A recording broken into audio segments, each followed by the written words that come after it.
Okay, today we're going to learn sum or differences of cubes. Sum or difference of cubes. This is the formula that we're going to be using. Right here are the formulas that we're going to be using.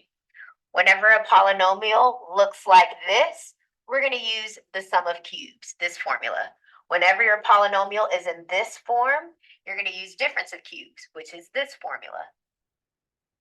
Okay? Now, before we jump into this, let's talk about what it means to cube a number. What does it mean to cube a number? Okay. Multiply it by 3. Yes, multiply it by itself 3 times. So guys, what is 1 times 1 times 1? What's 2 times 2 times 2? 8. 3 times 3 is 9 times 3 is 27. Good. Jumping ahead. 4 times 4 is times another 4. 64. I heard someone say it. Nice. You can use your calculators because we're going to start getting big. What's 5 times 5? Times another 5. 125.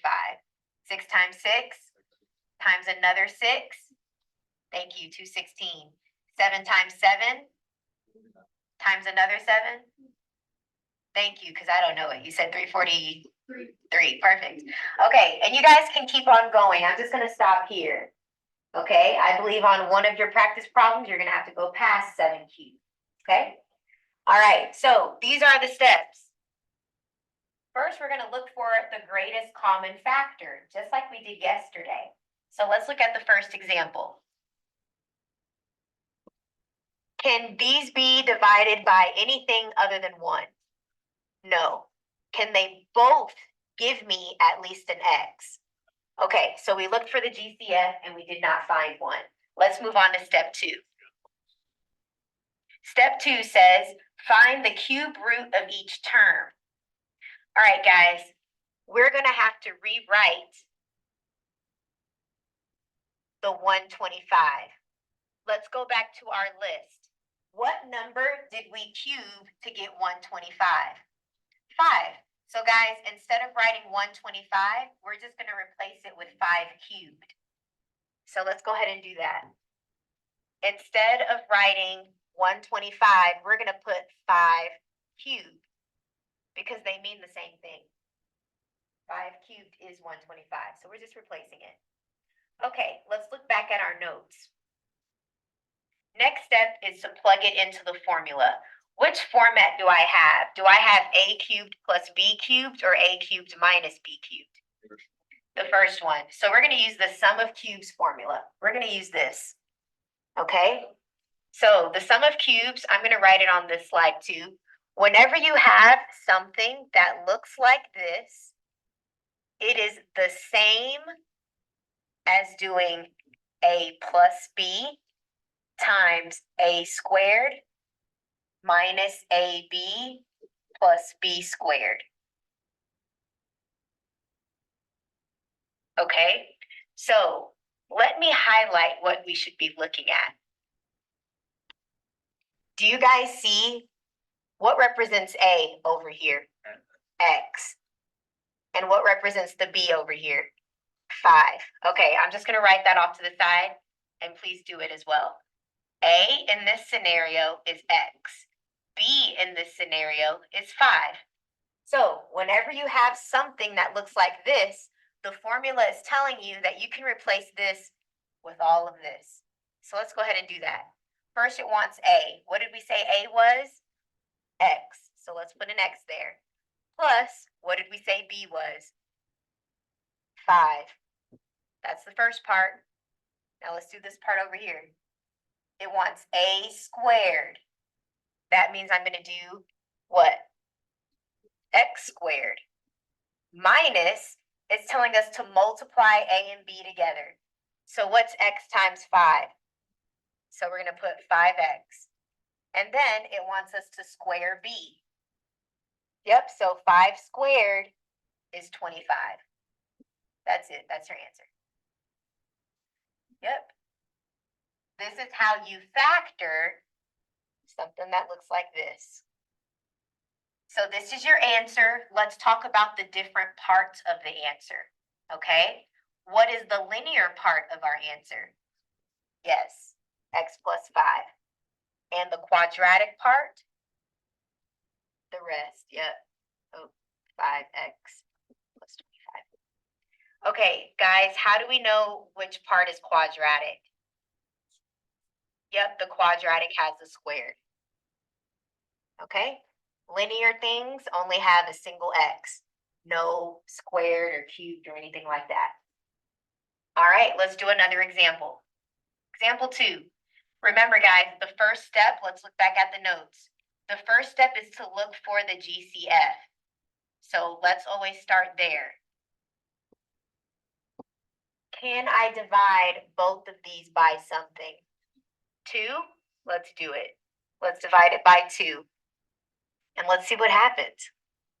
Whatever you divide by goes on the outside. What's 16 divided by 2? 8. And what is 54 divided by 2? 27. Perfect. My goal is to get something that's on our list. So we have the numbers 8 and we have the numbers 27. Let's go back to the list we made. To get 27, we need this one. To get 8, we need this one. This list will come in handy. So guys, instead of writing an 8, we're going to write 2 cubed. So let's go back and rewrite this problem. The 2's on the outside, just ignore it. It's not important right now. We're going to write this 8 as a 2x cubed. As soon as you copy that down, I'll explain why.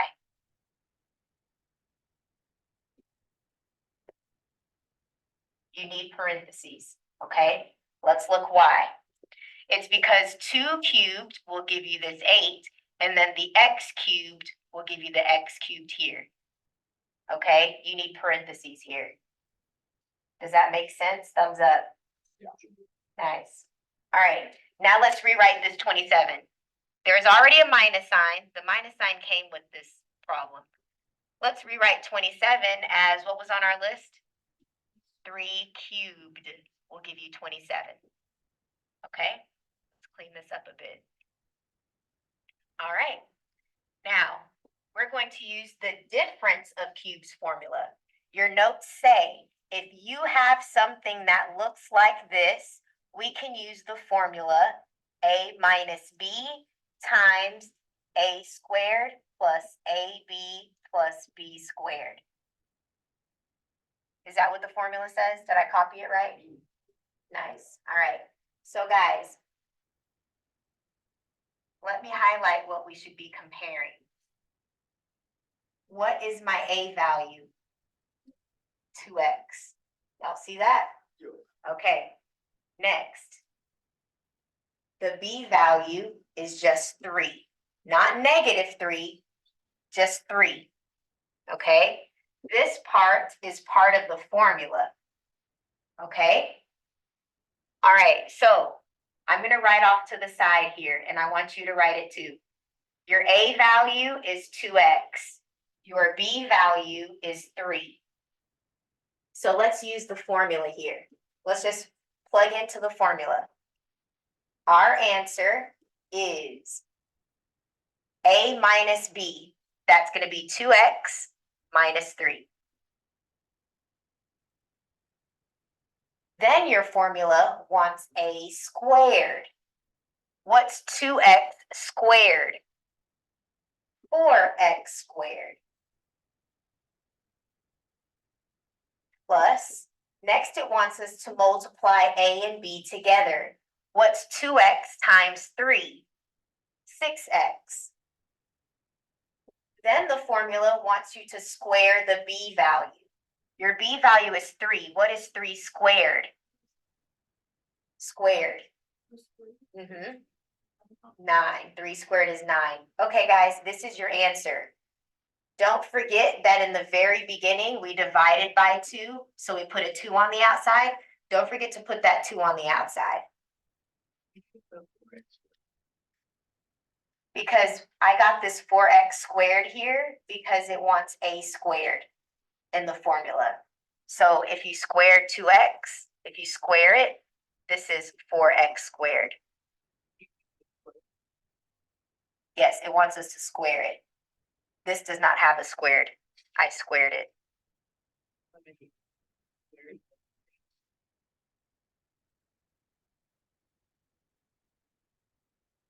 me clean up the board.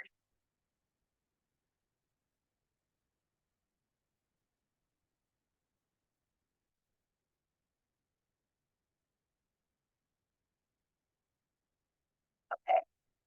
This one's a squared, right? A is 2x. So if I square the 2x, this would become 2 squared is 4, x squared is x squared. So this goes right here. Right here.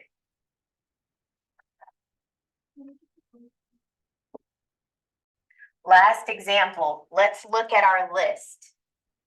If these numbers are on the list, we don't have to find the GCF, okay? So let's go back to our list. Do y'all see 216? Yes, 216 is right here. So that means instead of writing 216, we can replace it with 6 cubed. So let's go ahead and do that. Instead of writing 216, I'm going to write 6 cubed, but I'm going to put a 6x in parentheses.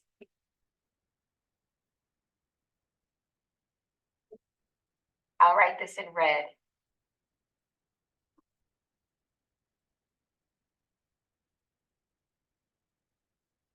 Okay, because the reason why 6 cubed is 216, x cubed is x cubed.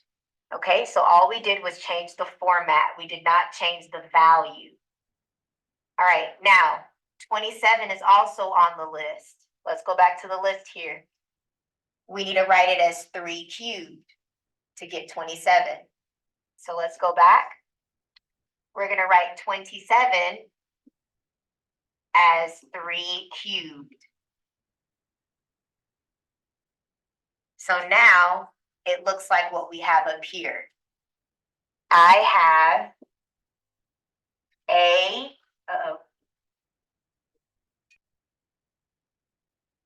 I have a cubed, just like here, a cubed. I also have b with the cubed on it, b with a cubed on it. Because this format matches this format, I can use this formula, okay? All right, so let's go ahead and replace some things. What is my A value? Yes, this is my A value, 6x. What is my B value? 3. This is A, this is B. Now let's go ahead and write it into this formula. We're going to plug it in. So I'm going to have A minus B, and then, all right, let's plug in our values. First, it wants A. So this is my A value. We're going to put it in here, 6x. Then it wants B. I'm going to plug it in here. That's a 3. Okay, now look. Now it wants A, but it wants me to square it. So if I put A in right here, 6x, I need to square the whole thing, okay? What is 6 squared? 36. And what is x squared? So this becomes 36x squared. So let me write that in nice and pretty. You have to square it. So this is 36x squared because we squared this A value. Okay, now it wants us to add A times B. What is 6x times 3? 18x. And then it wants us to do B squared. So this is B. If I square it, what will it be? 9. So this is your final answer. This is the linear part of your answer, and this is the quadratic part of your answer. but both of them combined are your answer.